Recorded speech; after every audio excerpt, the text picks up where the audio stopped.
Welcome to Homemade 101. I'm Dr. Ken Tudor, the dog dietitian and the founder of Hearthstone Homemade for Dogs. Does homemade dog food need fruits and vegetables?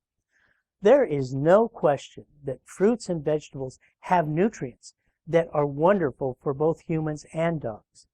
The problem is, dogs have unique anatomical differences that make it hard for them to retrieve the nutrients in fresh fruits and vegetables.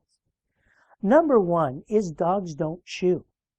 They only have 4 flat molars in their teeth, and they're at the very back of their mouth where it's difficult for them to chew. All of their teeth are sharp and are intended for ripping and tearing flesh off of bone. So it is very hard for them to grind and pulverize fruits and vegetables into the smaller particles that is necessary to completely digest it and absorb the nutrients from it. There's another reason dogs don't chew, and that's a behavioral evolutionary trait. Dogs were pack animals, and when they killed a prey, it was a feeding frenzy. They had to dive in, rip meat from the carcass, gulp, swallow, and get back in again. Otherwise, if they took time to chew, they would starve. The modern dog still has the same behavioral trait and does not chew.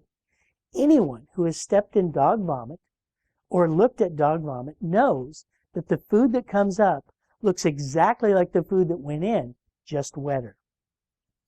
The other unique anatomical thing about dogs is they have a short digestive tract.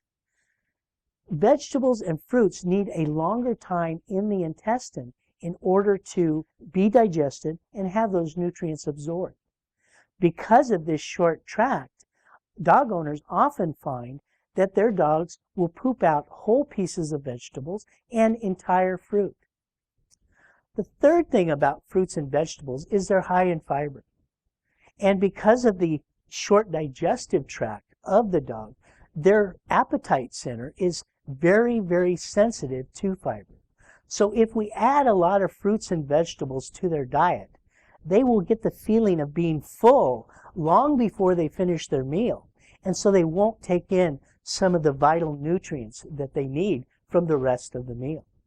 The other thing about fiber in fruits and vegetables is that it tends to interfere with the digestion and absorption of important amino acids, important fats, and some important vitamins and minerals.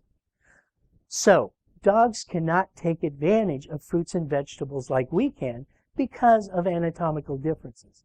But that doesn't mean that fruits and vegetables don't have a place in their diet. Fruits and vegetables make wonderful, low-calorie, nutritious treats. Raw vegetables, for instance, contain virtually no calories because it takes as much energy to digest them as it does in them. If we cook them, it only slightly increases their digestibility and the calories. So you can feed vegetables almost guilt-free. What kind of vegetables should you feed? Well, you can feed broccoli, carrots, squash, cauliflower, beans. These all make wonderful treats. I would avoid onions and garlic because in large amount these are toxic to dogs. And also remember, corn and potatoes aren't vegetables. They're carbohydrates. So stick to the vegetable line. Fruits also make wonderful treats. Because of the fructose in fruits, however, they do contain more calories, so we have to use them more sparingly. I recommend feeding only 1/4 to 1/3 cup of fruit per day. What fruits can you feed? Melons, berries, bananas, apples, any of the pitted fruits, without the pit of course, are good nutritious fruit snacks. Avoid grapes and raisins, however, because they are toxic.